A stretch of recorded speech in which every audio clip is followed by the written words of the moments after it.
Dan inilah sang kakak, Vitali Klitschko. Usianya 41 tahun dan dia juga juara tinju kelas berat dunia. Di antara mereka telah memenangkan keempat sabuk internasional. Itu artinya mereka berbagi kemenangan dan pasar berganti. Dan inilah minuman kesukaanku. Satu-satunya tinju yang tidak akan mereka perebutkan satu sama lain. Ini janji yang mereka buat pada ibu mereka. Ini untukku. Kami bersaudara, teman dekat, dan juga kami saling mencintai serta saling mendukung. Dan lawan kami tidak tahu satu rahasia. Mereka bertarung melawan dua bersaudara karena ini adalah pertandingan ganda. Kami adalah kekuatan ganda. 50 kali KO pada tingkat profesional, tapi dia masih mencari lawan. Vladimir Klitschko. Klitschko bersaudara ini bahkan bergantian menang. Di Bern, Vladimir sedang mempertahankan gelarnya, sementara Vitali tetap berada di belakang. Kesuksesan mereka telah membuat mereka terkenal di seluruh dunia, dan mereka akan melihat seberapa tahu hal itu dapat membawa mereka pulang.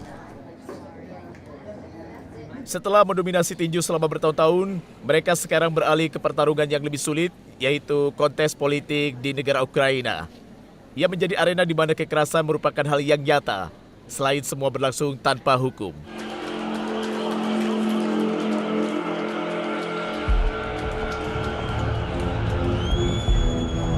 Ini adalah aksi parlemen Ukraina. Saat ini terjadi debat antara era pelabuhan AL Soviet. MP pemerintah memukul dari atas, menginginkan Rusia memperpanjang sewanya.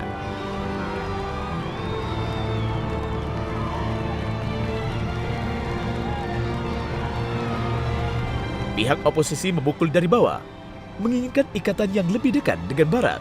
Dan tidak mengejutkan, pembicara membawa payung. Ternyata ini arena yang lebih berat ya. Anda memilih ring tinju atau politik Ukraina? Tidak ada yang sebanding politik dan olahraga. Olahraga memiliki hukum, hak, dan aturan. Dan dalam politik, bahkan jika ada hukum, sepertinya tidak ada aturan. Itu pendapatku. Dan khususnya dalam politik Ukraina yang agak berbeda dari dunia lain.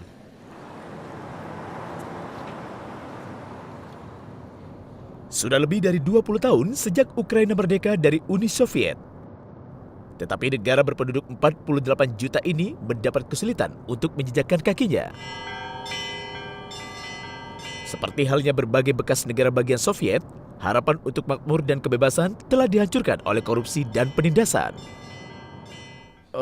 Baiklah, kita akan berbicara masalah politik Vitali negara ini. Portnikov adalah seorang komentator politik di TV1 yang seringkali digambarkan sebagai stasiun televisi independen terakhir Ukraina.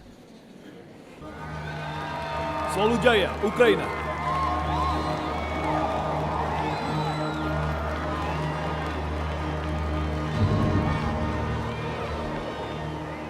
Anda hampir tidak mampu berjalan 50 meter melalui pusat Kiev tanpa melihatnya.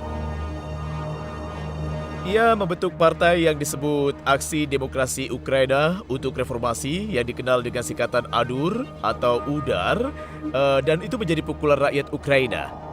Mengagumkan. Itu bukan metafora yang buruk. Ini yang terjadi di Kiev saat Dewan Kota Udar berada di mimbar. Pemerintah yang jahat membubarkan mereka dan terlihat tidak peduli. Dan Vitali terus berjuang.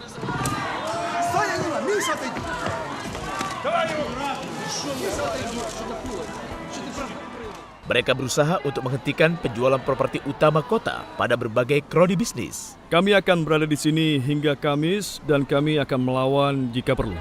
Baru-baru ini, ia ada di antara ratusan orang yang tersiram gas air mata saat mengadakan protes.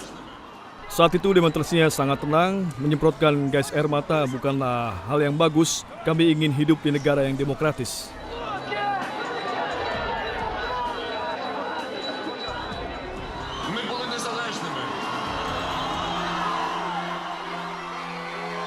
Menjalankan perusahaan mungkin tidak sebanding dengan bahaya di ring.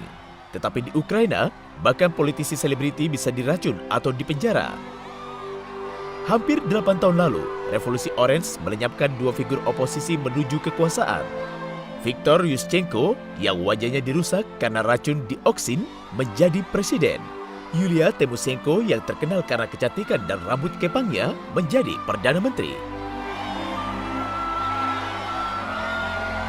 Yang terjadi di Ukraina pada saat itu adalah jutaan orang telah memutuskan agar Ukraina harus berubah dan kehidupan harus benar-benar berbeda. Keyakinan itulah yang menjadikan kenyataan bahwa semuanya harus berubah dan itulah yang harus diwujudkan.